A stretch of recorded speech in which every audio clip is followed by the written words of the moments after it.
Good morning students. अब देखेंगे अपन इस चैप्टर का last topic importance of conductors and insulators. इसके पहले की वीडियो में स्टूडेंट्स अपन ने देखे थे इलेक्ट्रिक कंडक्टर्स और इंसुलेटर्स के बारे में।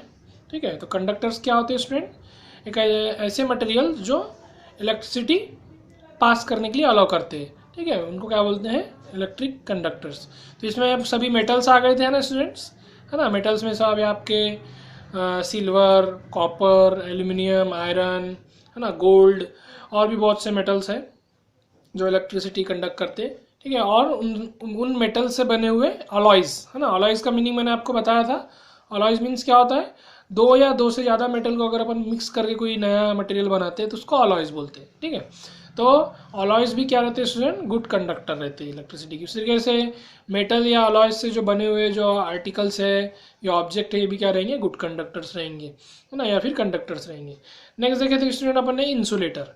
ठीक है, इंसुलेटर मीन जो मटेरियल्स इलेक्ट्रिसिटी पास नहीं होने देते उनको क्या बोलते हैं स्टूडेंट? इंसुलेटर्स। ठीक है, तो इसमें आपका रबर हो गया, प्लास्टिक हो गया, है ना, थर्माकोल, कॉटन, जूट और भी बहुत सारे जो मटेरियल्स हैं या इनसे बने हुए ऑब्जेक्ट्स, ये सभी क्या रहेंगे स्टूडेंट? इंसुलेटर। अब ये स्टूडेंट ये जो लास्ट टॉपिक है importance of conductors and insulators, ये अपन ने इसके पहले डेफिनेशन पढ़ ली है ना। अब इसका इंपॉर्टेंस क्या है अपन इस टॉपिक में समझेंगे। मैंने इसके पहले की वीडियो में स्टूडेंट थोड़ा सा आपको बताया भी था कि क्या इंपॉर्टेंस है। जैसे बटन है ना, स्विच है आपके घर में, है ना, तो वो क्या की रहती है स्टूडेंट? सिरेमिक की रहती है या फिर प्लास्टिक की भी रहती है। ठीक है, जनरली सिरेमिक की रहती है। तो सिरेमिक क्या स्टूडेंट? बैड कंडक्टर है या इंसुलेटर है। ठीक है, तो जब आप बटन ऑन करते हैं तो आपको शॉक लगता है क्या? नहीं। क्यों? क्योंकि वो इंसुलेटर है। अगर उसमें से करंट कंडक्ट होता या पास होता तो आपको क्या लगता? शॉक लगता। तो स्विच का कोई मीनिंग रहता क्या? नहीं। ठीक है, तो ऐसे ही अपन और भी जो है देखने वाले हैं इम्पोर्टेंस। ठीक है, तो जैसे कि मैंने आपको बोला हेडफोन्स यूज़ करेंगे सभी लोग, और टेक्स्ट बुक का पेज नंबर ओपन करेंगे 192, है ना, 192। So, देखिए importance of conductors and insulators. Conductors and insulators are equally important for us because they are both useful in our own ways. So student, conductors और insulators ये जो दोनों जो मटेरियल है ना, ये दोनों अपनी अपनी जगह में क्या है? बहुत इंपॉर्टेंट है। ठीक है, conductors are use to carry electricity और इलेक्ट्रिक करंट। तो कंडक्टर्स का फंक्शन क्या है स्टूडेंट? इलेक्ट्रिसिटी को कंडक्ट कराने का काम करता है वो, है ना। एक जगह से दूसरी जगह जैसे अपने को इलेक्ट्रिसिटी सप्लाई करना है तो अपन क्या यूज करेंगे? कंडक्टर्स। ठीक है, for example electricity is carried on homes by copper wires और aluminium wires because copper and aluminium are conductors of electricity. अब जैसे स्टूडेंट अपने जो घरों में इलेक्ट्रिसिटी पहुंचती है, ठीक है, तो ये किसके थ्रू आती है? वायर्स से। ठीक है, सबसे पहले जब इस चैप्टर के अपन ने स्टार्टिंग किए थे तो मैंने आपको बताया था स्टूडेंट्स कि पावर प्लांट जो रहते हैं, है ना, जैसे अपने आमगांव के सबसे क्लोज में जो वेल नोन पावर प्लांट है कौन सा? अदानी का पावर प्लांट, है ना। यहाँ से जैसे आप तिरोड़ा जाएंगे तो आपको दिखता है ना। तो पावर प्लांट में क्या होती है? इलेक्ट्रिसिटी जनरेट होती है। ठीक है, इलेक्ट्रिसिटी जनरेट होने के बाद क्या है? फिर बड़ी बड़ी जो ग्रिड लाइंस रहती है, ग्रिड लाइंस जो आपको टावर दिखते हैं ना बड़े बड़े, उसमें वायर्स फिट रहते हैं। ठीक है, तो उसमें क्या है? High voltage electricity power plant से पावर हाउसेस में सप्लाई होती है। ठीक है, सब स्टेशन बोलते हैं या पावर हाउसेस बोलते हैं। ठीक है, फिर वहाँ पे ट्रांसफार्मर्स फिट रहते हैं स्टूडेंट। देन उन ट्रांसफार्मर से उस हाई वोल्टेज इलेक्ट्रिसिटी को कम वोल्ट करके क्या करते हैं? फिर होम्स तक के जो खंबे जो रहते हैं ना, पोल्स में जो वायर्स रहते हैं उसके थ्रू अपने जो होम्स में पहुंचती है इलेक्ट्रिसिटी, है ना। और फिर होम से स्टूडेंट अपने घर में क्या रहती है? इलेक्ट्रिक फिटिंग रहती है ना। पाइप्स लगे रहते हैं ना अपने घर में। किसी घर में अंडरग्राउंड पाइप्स है, किसी घर में बाहर भी पाइप्स रहते हैं। ठीक है, तो वो पाइप्स में क्या रहते हैं? वायर्स। तो स्टूडेंट अपने घर में जो इलेक्ट्रिसिटी पहुंच रही है ये किसके थ्रू पहुंच रही है? कॉपर एंड एल्यूमिनियम वायर से। तो ये क्या है? कंडक्टर का इंपॉर्टेंस है। Next, the electricity use in our homes can be dangerous. A person will get an electric shock if he touches a bare wire carrying electricity or electric current. So student अपने घर में जो electricity रहती है क्या रहती है? बहुत डेंजरस रहती है। अगर कोई बेयर वायर, बेयर मीन्स अगर खुला हुआ वायर है ना, इंसुलेशन उसका सपोज निकल गया है और वो खुला हुआ वायर है और वहाँ से अगर इलेक्ट्रिक करंट पास हो रहा है, अगर उसको अगर आप एक्सीडेंटली टच हो जाते हैं, है ना, तो क्या होगा? आपको इलेक्ट्रिक शॉक लगेगा। ठीक है, it even it can even kill a person. अगर सपोज बहुत ज़्यादा देर तक अगर शॉक लगता है कोई पर्सन को तो क्या हो जाता है, इवन उसकी डेथ भी हो जाती है। ठीक है, तो ये बहुत डेंजरस है स्टूडेंट। अब देखिए, insulators are use for safety. Insulator की यूज़ करते हैं स्टूडेंट सेफ्टी के लिए, है ना, अपनी सुरक्षा के लिए, है ना, यूज़ करते हैं। Insulator protect us from getting electric shocks. So insulators क्या कैसे प्रोटेक्ट करते हैं स्टूडेंट, अपने को इलेक्ट्रिक शॉक होने से बचाते हो। ठीक है, देखिए, insulators allow us to handle current carrying wire, switches, plug, sockets and other electric appliances safely. तो इंसुलेटर्स से क्या है स्टूडेंट, अपन कोई भी अप्लायंसेस जो है इजीली कैरी कर सकते हैं, है ना। जैसे सपोज देखिए प्लग्स है ना, जैसे आपकी टीवी में जब प्लग रहती है, या फिर सपोज जो मिक्सर रहता है घर में, है ना, ग्राइंडर या मिक्सर बोलते हैं जिसको, या फिर सपोज कूलर में जो प्लग्स रहती है, ठीक है, तो वो काय की बनी हुई रहती है, सिरेमिक की, ठीक है, या प्लास्टिक की भी रहती है। ठीक है, तो ये क्या है, वो करंट उसमें क्या है स्टूडेंट, कैरी होते रहता है, तो उसको अगर अपन टच करते हैं, जब करंट चालू भी रहता है तो अपने को शॉक लगता है क्या, नहीं। तो ये जो अप्लायंसेस है ना, जो करंट उसमें अगर फ्लो हो भी रहा है तो इंसुलेटर क्या है, अपने को शॉक लगने से प्रोटेक्ट करता है ना। जैसे फिगर नंबर 16 देखिए स्टूडेंट्स, फिगर नंबर 16 देखिए। जैसे यहाँ पे देखिए इलेक्ट्रिक प्लग है, एक पर्सन ने यहाँ पे प्लग को टच किए हुए है, और यहाँ पे एक बोर्ड लगा हुआ है, इलेक्ट्रिक बॉक्स लिखा हुआ है, प्लास्टिक कवर, और यहाँ पे स्विच लगा हुआ है। ठीक है, जैसे स्विच ऑन करते और अपन प्लग को अगर अपने को निकालना है या प्लग को अपने को लगाना है, ठीक है, तो अपने को शॉक लगता है कि स्टूडेंट, नहीं लगता है ना। जनरली अपन स्विच ऑफ करके ही प्लग को लगाते या निकालते, है ना। प्लग स्विच ऑन करके आपको प्लग लगाना या ऑन नहीं करना चाहिए, ठीक है, क्योंकि उसमें स्पार्किंग हो सकती है।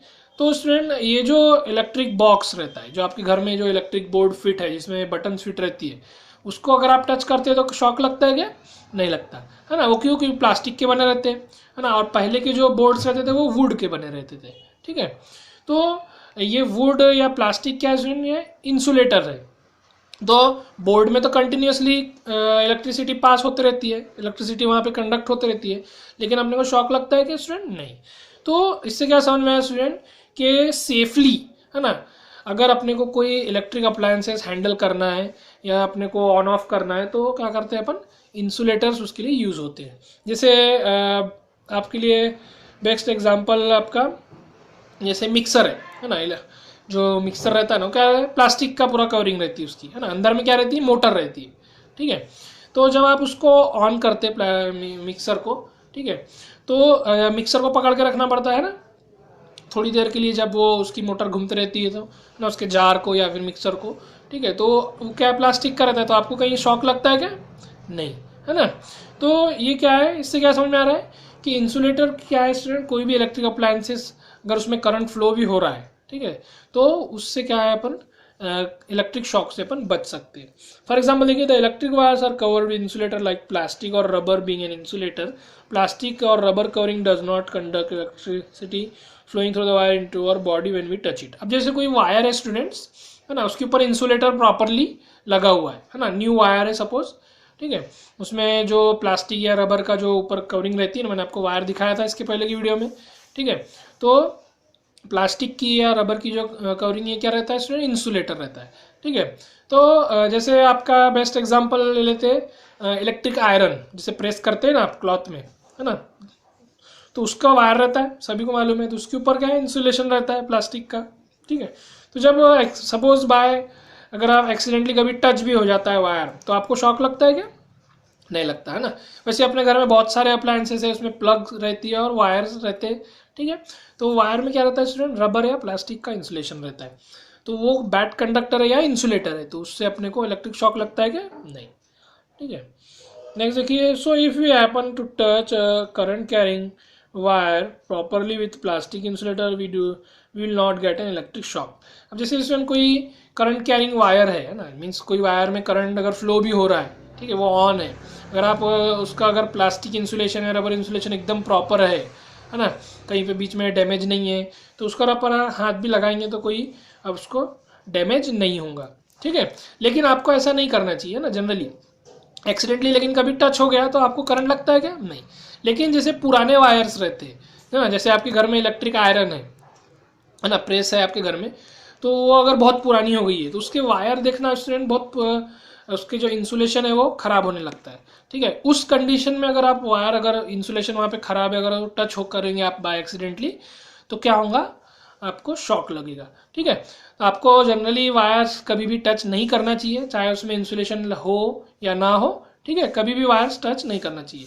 ठीक है, next, thus the plastic or rubber covering on the wire protect us from the electricity that is flowing through the wire। तो ये जो प्लास्टिक और रबर जो कोटिंग है स्टूडेंट, ये क्या करती है, अपने को शॉक लगने से बचाती है। वायर में जो इलेक्ट्रिक करंट फ्लो हो रहा है उससे शॉक लगने से ये क्या करती है, प्रोटेक्ट करती है। In other word plastic insulation makes us the electric wire safe to touch. अब ये देखिए बोल्ड लेटर्स में लिखा हुआ है कि अदर वर्ड में इसको अपन ऐसा बोल सकते हैं कि प्लास्टिक इंसुलेशन रहने की वजह से क्या है, वायर को अपन सेफली टच कर सकते हैं। ठीक है, जैसे ये हेडफोन है स्टूडेंट, है ना, इसके ऊपर भी ये क्या है, इसके अंदर वायर है ना, कॉपर वायर रहता है, ये जो भी एल्यूमिनियम वायर रहता है ना, इसके ऊपर क्या है, ये रबर की कोटिंग है। ठीक है, मोबाइल फ़ोन में तो एक्चुअली कोई करंट नहीं लगता क्योंकि उसका जो वोल्टेज रहता है बैटरी का बहुत कम रहता है। ठीक है, लेकिन इसी टाइप से जैसे वायर है, जैसे मैं इसको टच कर रहा हूँ, इसको मैं अगर सपोज कोई दूसरा वायर होता है ना इलेक्ट्रिसिटी का, ठीक है, तो इसको मैं क्या है सेफली टच कर सक रहा हूँ, है ना, कोई मेरे को शॉक लग रहा है क्या, नहीं। तो इलेक्ट्रिक इंसुलेशन रहने की वजह से स्टूडेंट क्या है, कोई भी वायर का अपन सेफली टच कर सकते हैं। Just like electric wire, electric switches, electric plug also covered with insulator like material plastic to protect us from the electricity passing through them. उसी तरीके से जैसे इलेक्ट्रिक बोर्ड में जो स्विचेस लगे हुए रहते हैं ना, प्लग्स लगी हुई रहती है, ये भी क्या है स्टूडेंट, एकदम सेफली इसको आप टच कर सकते हैं। जैसे आपका फर्स्ट एग्जांपल है मोबाइल का चार्जर, है ना, वो क्या रहता है, प्लास्टिक का बना हुआ रहता है ना, तो उसको अगर आप प्लग में सॉकेट में डालते हैं तो आपको शॉक लगता है क्या, बटन ऑन करते हैं तो नहीं, क्योंकि प्लास्टिक का रहता है। ठीक है, बहुत इजी टॉपिक है स्टूडेंट, तो इसमें मेरे को एक्सप्लेन करने की ज़रूरत नहीं है। The knowledge about the conducting और insulating properties of various material is made of in choosing materials for making electrical component like appliances like electric wire, electric switches, electric plugs, electric socket, electric iron, toaster और ovens। so देखिए students, ये जो knowledge है conductors और insulators का, ठीक है, ये अपने को जो भी इलेक्ट्रिक अप्लायंसेस है उसको बनाने के लिए हेल्प करता है ना। जैसे इलेक्ट्रिक आयरन है ना, तो नीचे का जो पोर्शन रहता है इलेक्ट्रिक आयरन का गर्म होता है ना, जिससे आप क्लॉथ को आयरनिंग करते है ना। ऊपर में क्या है, इंसुलेशन रहता है, ठीक है, वायर में। तो क्या अपने को नॉलेज है इसका, है ना, कि प्लास्टिक में इंसुलेशन, प्लास्टिक क्या इंसुलेटर है तो वहाँ से इलेक्ट्रिक करंट फ्लो नहीं होता, है ना, लेकिन अंदर में जो है वो इलेक्ट्रिक करंट फ्लो होना चाहिए, तभी जो अंदर का जो कॉइल रहता है ना, वो क्या होता है, गर्म होता है इलेक्ट्रिसिटी पास होने की वजह से। ठीक है, तो ये जो नॉलेज है स्टूडेंट इंसुलेशन का या कंडक्टर्स का, इंसुलेटर्स या कंडक्टर्स का, ये क्या है अपने को जो अलग अलग अप्लायंसेस है इलेक्ट्रिकल, ये बनाने के लिए अपने को यूज़ होता है। देखिए फर्स्ट पॉइंट लिखा है, those part of an electric component और appliances through which electric current has to pass are made of conductor like metal और मेटल अलॉयज। सो स्टूडेंट इससे क्या समझ में आ रहा है, फर्स्ट पॉइंट यहाँ पे लिखा हुआ है कि जो जगह पे, है ना, जो अप्लायंसेस में अपने को जो पार्ट में इलेक्ट्रिसिटी अपने को सप्लाई कराना है, वो पार्ट कैसे बनाया जाता है, कंडक्टर्स से, है ना। कंडक्टर्स कौन कौन से हो गए, मेटल्स या मेटल के अलॉयज। ठीक है, नेक्स्ट पेज में आ जाइए। Second, those part of electrical component or appliances which are touched by us while handling are made of insulator like plastic, rubber or wood etc, so that current may not pass through them। अब student जो electric appliances जैसे अपन handle कर रहे हैं और वो अपने handling के टाइम पे अगर वो कहीं पे अपना हैंड टच होता है ना, कुछ जो पोर्शन में अपना हैंड टच होता है, तो वो जो पोर्शन है स्टूडेंट वो काय का बनाया जाता है, काय का बनाया जाता है स्टूडेंट्स, वो इंसुलेटर्स का बना जाता है। तो इंसुलेटर में प्लास्टिक यूज किया जाता है, रबर, सिरेमिक, ठीक है, और भी बहुत सारे इंसुलेटर्स हैं वो यूज़ किए जाते हैं। ठीक है, so the electric wires are made of metals like copper, aluminium because they are conductors, but the outer covering of electric wires are made of plastic और rubber because it is an insulator, है ना। तो अब जैसे यहाँ पे figure आप 17 देख सकते स्टूडेंट्स, मैंने आपको इसके पहले की वीडियो में वायर भी बताया था। ठीक है, सो वायर सभी को मालूम भी है कि वायर का जो अंदर का जो पार्ट रहता है ना, वो क्या का बना हुआ रहता है, कॉपर या एल्यूमिनियम में रहता है। ठीक है, क्योंकि वो कंडक्टर है, वहाँ से अपने को इलेक्ट्रिक करंट पास करना है। और क्या है, वायर्स क्या करते हैं अपन, कभी कभी टच भी कर हो जाता है ना अपने हाथ से, तो ऊपर की जो आउटर कवरिंग रहती है वो प्लास्टिक या रबर की बनी रहती है। फिगर नंबर 17 देखिए, देखिए यहाँ पे एक वायर है मोटा वाला, है ना, थिक वायर है, उसके अंदर 3 वायर्स है, ठीक है। जनरली जैसे आप देखते होंगे इलेक्ट्रिक आयरन जो रहती है या फिर कूलर्स जो रहती है ना, उसकी प्लग में आप देखेंगे कि 3 पिन्स रहती है ना। ये 3 पिन्स का मतलब क्या है, उसमें 3 वायर्स है, एक थिक वायर रहता है ऊपर में पूरी कवरिंग रहती है, फिर उसके अंदर 3 वायर रहते हैं ना। तो ये जो तीनों वायर्स है इसमें फिर इंसुलेशन रहता है, और सामने से देखिए इसको छील के रखे हैं यहाँ पे, है ना। तो ये अंदर में क्या रहता है, कॉपर वायर्स रहते हैं, ठीक है। Similarly the pins of an electric plug are made of metal which has a conductor but the outer case is made of which is an insulator.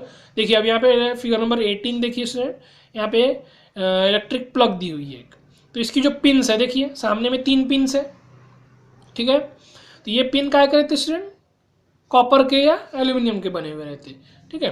क्यों, क्योंकि यहाँ से इलेक्ट्रिक करंट पास होना चाहिए, अभी तक वायर तक के इलेक्ट्रिक करंट पहुंचेगा ना, लेकिन जो उसका केस रहता है ऊपर का जो कवर रहता है प्लग का, वो काय का बना हुआ रहता है, प्लास्टिक या फिर सिरेमिक का, है ना। तो वो क्या है, इंसुलेटर है। तो अपन जब प्लग को जब अपन अपने हैंड से उसको रिमूव करते सॉकेट से या इंसर्ट करते, तो उस टाइम पे अपने को क्या है, शॉक नहीं लगना चाहिए, इसलिए क्या है ये इंसुलेटर्स का बनाया जाता है, ठीक है। The inner parts of electric switches and electric sockets are made of metal और conductors but the outer case of the is made of plastic. अब जैसे कोई स्विचेस है स्टूडेंट, है ना, जैसे बटन्स आपके घर में लगी हुई है इलेक्ट्रिक बोर्ड में, उसमें इनर पार्ट जो रहता है वो क्या का रहता है स्टूडेंट, मेटल का रहता है, उसके अंदर मेटल स्ट्रिप्स रहती है ना। उसको ऑन ऑफ करते हैं तो वहाँ पे गैप क्या हो जाती है, क्लोज हो जाती है, ऑफ करेंगे तो गैप वहाँ पे फॉर्म हो जाती है, तो वो क्लोज हो जाता है, ठीक है। और आउटर कवर आप देखेंगे तो वो क्या सिरेमिक या प्लास्टिक का बनाया जाता है, ठीक है, क्योंकि इससे अपने को करंट नहीं लगना चाहिए। The heating element of an electric iron is made up of a metal alloy which is a conductor but this heating element is enclose in a sheet of mica which is an insulator. अब देखिए students, electric iron जो रहती है, ठीक है, उसके अंदर एक कॉइल रहता है, ठीक है। वो कॉइल मीन्स ऐसा वायर वाउंड रहता है अंदर में, ठीक है, उसको कॉइल बोलते हैं, ठीक है। तो वो जब वायर से इलेक्ट्रिसिटी पास होती है तो वो कॉइल क्या होता है, गर्म होता है, ठीक है। कॉइल जैसे गर्म होता है तो जो इलेक्ट्रिक आयरन का जो नीचे की जो सरफेस है वो क्या होती है, गर्म होती है। तो उस कॉइल को क्या बोलते हैं स्टूडेंट, हीटिंग एलिमेंट, ठीक है। यहाँ पे हीटिंग एलिमेंट लिखा हुआ है ना आपकी टेक्स्ट बुक में, ठीक है। तो ये जो इलेक्ट्रिक आयरन के अंदर जो वायर वाउंड रहता है, ठीक है, वो गर्म होता है, उसको हीटिंग एलिमेंट बोलते हैं, ठीक है। तो हीटिंग एलिमेंट से इलेक्ट्रिक करंट क्या होना चाहिए, कंडक्ट होना चाहिए, तो वो कैसे बना जाता है, मेटल अलॉयज से, ठीक है, या मेटल से, ठीक है। लेकिन उसके आसपास जो है जैसे हैंडल है उसका, ठीक है, तो वो क्या का बनाया जाता है, माइका का, है ना। माइका एक टाइप का मटेरियल स्टूडेंट देखना आप, प्रेस जो रहती है ना इलेक्ट्रिक आयरन, उसका हैंडल आप देखिए, ठीक है। अभी तो जो बहुत सारी प्रेस या इलेक्ट्रिक आयरन में क्या है, प्लास्टिक के हैंडल्स आ गए, है ना। लेकिन जो ब्लैक कलर की जो आप देखना हैंडल, जिसके घर में भी इलेक्ट्रिक आयरन होंगी, अगर ब्लैक कलर का उसका हैंडल होगा तो वो काय का रहता है, माइका का, ठीक है। तो ये क्या स्टूडेंट, इंसुलेटर है, ठीक है, या फिर प्लास्टिक के भी बनाए जाते हैं।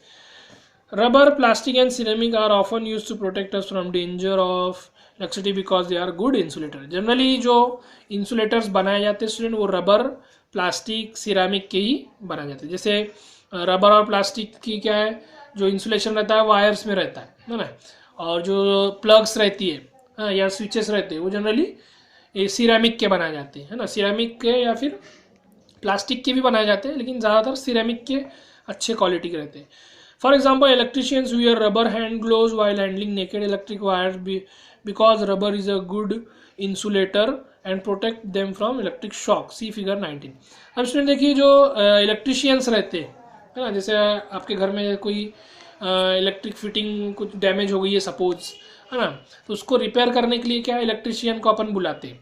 या फिर जैसे आपने देखे होंगे इलेक्ट्रिक पोल्स में कभी कभी इलेक्ट्रिशियन चढ़ते हैं, है ना, कुछ जैसे वहाँ पे स्पार्किंग हो जाती है या कुछ मेंटेनेंस पर्पस के लिए, रिपेयरिंग के लिए वहाँ पे पोल्स के ऊपर चढ़ते हैं, तो देखना आप लोग रबर के ग्लोव्स पहनते हैं, है ना। क्यों पहनते हैं, क्योंकि वो क्या है, लाइन कंटिन्यूसली ऑन रहती है, वहाँ से इलेक्ट्रिक करंट पास होता रहता है। तो रबर हैंड ग्लोव्स पहनने से क्या है स्टूडेंट्स, अगर कोई बेयर इलेक्ट्रिक वायर है, अगर खुला इलेक्ट्रिक वायर है, अगर वो टच भी हो गया तो उनको इलेक्ट्रिक शॉक नहीं लगता, ठीक है। तो जो रबर ग्लोव्स है ये क्या है, उसको प्रोटेक्ट करते हैं, ठीक है। उसी तरीके से देखिए the handles of tools like screwdrivers and pliers used for electrician fan repair work usually have plastic or rubber covers on them। अब स्टूडेंट जो स्क्रू ड्राइवर्स रहते हैं, है ना, जिससे स्क्रू अपन कसते हैं ना या ऊपर खोलते हैं, उसको स्क्रू ड्राइवर बोलते हैं। ठीक है, तो स्क्रू ड्राइवर में भी देखना स्टूडेंट, नीचे का जो पार्ट है वो मेटल का रहता है और उसका जो हैंडल रहता है जहाँ पे अपन पकड़ के उसको रोटेट करते हैं, ठीक है, वो क्या रहता है, प्लास्टिक का या फिर आपका रबर का रहेगा। ठीक है, नेक्स्ट प्लायर है ना, प्लायर भी क्या है स्टूडेंट, जैसे वायर को अपने को छीलना है या फिर वायर को अपने को वाउंड करना है तो प्लायर का यूज़ करते हैं। लोकल लैंग्वेज में इसको पेंचिस बोलते हैं, है ना, आपने सुने भी होंगे इन्हें, जनरली ये पेंचिस इसको बोला जाता है ना। प्लायर इसको इंग्लिश में बोलते हैं। तो प्लायर का जो नीचे का जो पार्ट रहता है वो देखने से वहाँ पे प्लास्टिक का जैसे उसमें कवरिंग रहती है। ठीक है, तो उसको क्या है, ये जब अपन कोई इलेक्ट्रिक के पार्ट हैंडल कर रहे हैं उसके थ्रू, है ना, इलेक्ट्रिक वायर या स्क्रू अपन बोर्ड के अगर वो खोल रहे या क्लोज कर रहे, ठीक है, तो क्या है, अपने को शॉक लेने से बचाती है। Next, this is because plastic and rubber are insulated and protect of the electrician from electric shocks when he handling current carrying electric appliances. It is advisable to wear rubber soled shoes and rubber chappals while operating electric appliances, है ना। कभी student आपकी जैसे parent भी आपको advice करते होंगे कभी कि जैसे कभी अपन कोई बटन ऑन ऑफ कर रहे तो अपने को क्या है, रबर सोल वाले शूज़ या रबर की चप्पल्स अपने को पहनना चाहिए। क्यों? क्योंकि क्या है, वो बैड कंडक्टर्स है। ठीक है, तो उससे अगर शूज़ रबर के या फिर अपन चप्पल्स रबर की पहनेंगे तो क्या है, इलेक्ट्रिक करंट पास नहीं होगा अपनी बॉडी से, जिससे अपने को शॉक नहीं लगेगा। देखो बिकॉज यहाँ पे लिखा हुआ है, because rubber is an insulator which will protect us from electric current case there is leakage of electric current from the appliances. जैसे इलेक्ट्रिक कूलर रहता है ना, जैसे समर सीजन में कूलर चलाते हैं अपन, तो वो पूरा आयरन का बना हुआ रहता है। ठीक है, उसको तो आपको टच बिल्कुल भी नहीं करना है। अगर सपोज बाय एक्सीडेंटली कभी टच हो जाता है ना, तो हल्का सा अपने को ऐसी थोड़ा झुंझुनी जैसी शॉक लगता है ना। तो कभी तो अपन जब भी जैसे उसमें कभी पानी भर रहे हैं या कुछ कर रहे हैं तो जनरली क्या है, चप्पल्स वेयर करके अपने को उसमें करना चाहिए। क्योंकि क्या है, अगर घर में अगर सपोज अर्थिंग प्रॉपर नहीं है तो क्या है, इलेक्ट्रिक करंट लीकेज होता है। ठीक है, लीकेज मीन्स वहाँ पे एक्स्ट्रा इलेक्ट्रिक करंट थोड़ा बहुत फ्लो होने लगता है, तो उस लीकेज इलेक्ट्रिक करंट अपने को शॉक नहीं लगना चाहिए, जिसकी वजह से अपने को रबर सोल्ड शूज़ या फिर चप्पल्स पहनना चाहिए। तो देखिए इलेक्ट्रिशियन स्टूडेंट आप लोग देखना कभी भी वो रबर सोल्ड शूज़ या रबर सोल्ड चप्पल्स पहनते हैं। ठीक है, अब स्टूडेंट ये आपका चैप्टर कंप्लीट हो गया।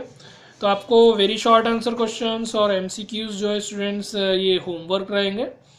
स्टूडेंट इसमें देखिए कुछ एक दो क्वेश्चन स्किप्ड रहेंगे, आप लोग कट कर लीजिए। ओपन करेंगे टेक्स्ट बुक का पेज नंबर 194। इसमें स्टूडेंट क्वेश्चन नंबर 30 ये क्या रहेगा, स्किप्ड रहेगा। क्वेश्चन नंबर 30 स्किप्ड रहेगा। देन क्वेश्चन नंबर 37 जो स्टूडेंट पेज नंबर 195 में आ जाइए। लॉन्ग आंसर क्वेश्चन में क्वेश्चन नंबर 37 जो है स्टूडेंट, ये जो लास्ट वाला जो पार्ट है, ड्रॉ स्केचेस और 2 type of circuit to explain your answer, ये कट कर दीजिए। मीन्स क्वेश्चन नंबर 37 आपका सिर्फ कितना रहेगा, what is mean by a complete circuit and an open circuit, इतना ही आपका क्वेश्चन रहेगा। ये draw sketches of the 2 types of circuit to explain your answer, ये कट कर दीजिए आप, है ना। मीन्स क्वेश्चन नंबर 37 का सेकेंड पार्ट क्या कर देंगे आप, कट कर देंगे। देन क्वेश्चन नंबर 39 आपका पूरा स्किप्ड रहेगा। क्वेश्चन नंबर 39 क्या रहेगा आपका, स्किप्ड रहेगा। क्वेश्चन नंबर 40 देखिए, क्वेश्चन नंबर 40 का सेकेंड पार्ट आपको कट करना है। Explain the difference between a fuse bulb and a normal bulb by drawing their sketches, ये आपको क्या करना है, कट करना है। मीन्स क्वेश्चन नंबर 40 जो है कितना रहेगा आपका, सिर्फ how does a fuse bulb differ from normal bulb. Then third part क्या रहेगा आपका, what happens to the circuit when the bulb in get it fused, है ना। तो इतना ही आपका क्वेश्चन नंबर 40 रहेगा। मीन्स क्वेश्चन नंबर 40 का जो सेकेंड पार्ट है, explain the difference between a fuse bulb and a normal bulb by drawing their switches, ये कट रहेगा। ठीक है, तो बाकी मैं पीडीएफ भेजूंगा उसको, ठीक है, आपको अच्छे समझ में आ जाएगा। ठीक है, सो इसमें डायग्राम स्टूडेंट बहुत सारी है। ठीक है, तो ये आपको प्रैक्टिस भी करना है घर पे, ठीक है, और एग्जाम्स में भी डायग्राम्स आपको आएंगी। ठीक है, तो आज के लिए इतना ही स्टूडेंट्स। नेक्स्ट चैप्टर अपन नेक्स्ट वीडियो में डिस्कस करेंगे। ठीक है, सो कोई भी डाउट होगा स्टूडेंट तो आप लोग कमेंट बॉक्स में कमेंट कर सकते हैं, मैं उसको नेक्स्ट वीडियो में क्लियर कर दूंगा। ठीक है, या फिर आप फिर से वीडियो देखिए तो अभी आपको समझ में आ जाएगा। Thank you, bye.